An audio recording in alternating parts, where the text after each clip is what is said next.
సంగారెడ్డి పట్టణంలోని 15వ వార్డులో బీఆర్ఎస్ పార్టీ ఎన్నికల ప్రచారం ఉత్సాహంగా కొనసాగుతోంది. బీఆర్ఎస్ పార్టీ బలపరిచిన కౌన్సిలర్ అభ్యర్థులు అశ్విని, శ్రవణ్ కుమార్ కు మద్దతుగా నిర్వహించిన ప్రచార కార్యక్రమానికి సంగారెడ్డి ఎమ్మెల్యే చింత ప్రభాకర్ ముఖ్య అతిథిగా హాజరయ్యారు. ఈ సందర్భంగా ఆయన మాట్లాడుతూ మున్సిపల్ ఎన్నికల్లో బీఆర్ఎస్ పార్టీ అభ్యర్థులను కారు గుర్తుకు ఓటు వేసి గెలిపించాలని ప్రజలను కోరారు.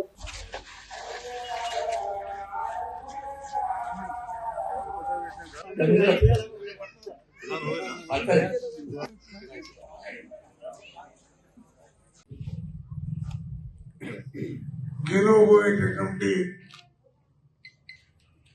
అశ్విని శ్రవణ్ కుమార్ గారికి,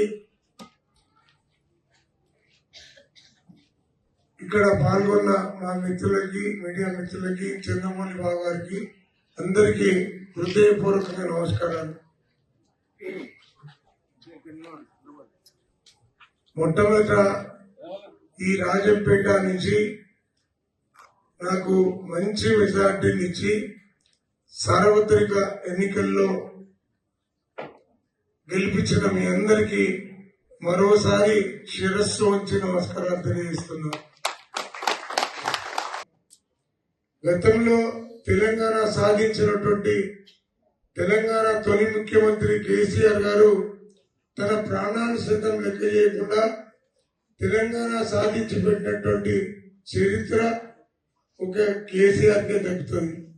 మరి వచ్చిన తెలంగాణలో మనమందరం ఎవరు ఆగమైపోకుండా ఈ తెలంగాణ గుణాత్మకమైన మార్పుతో దేశానికి ఆదర్శంగా ఉండాలని, ప్రపంచంలో దీనికి గుర్తు వచ్చేటట్టుగా మరి వారు తీసుకొచ్చిన సంక్షేమం కానీ మరే రకంగా అభివృద్ధి ఫలాలు కానీ నాయకత్వంలో మేము కూడా ఎక్కడ ఎటువంటి పొరపాటు లేకుండా నీతి నిజాయితీకి మారుపేరుగా మీ అందరి గౌరవాన్ని నిలబెడుతూ ఉంచేటట్టుగా కాపాడుతూ మీరు ఆశీర్వదించి గెలిపించినందుకు మరి మేము చేసుకుంటూ వచ్చినాం. మరి అదే కాకుండా ఈ అభివృద్ధి పట్టణంలో మరి జరిగిందంటే మీరందరూ గెలిపించారు కాబట్టి జరిగింది.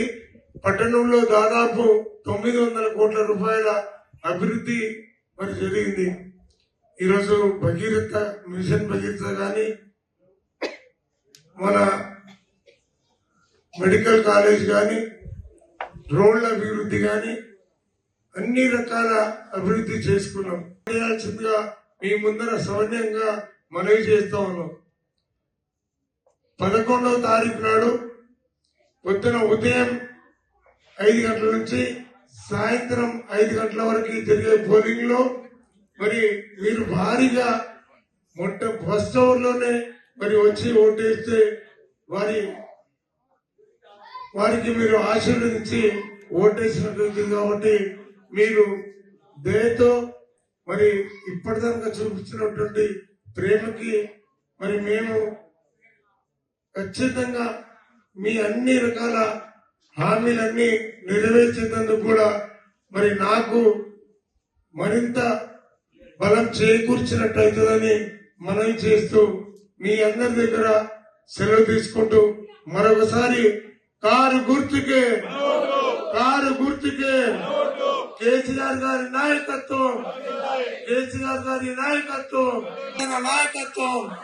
జై తెలంగాణ.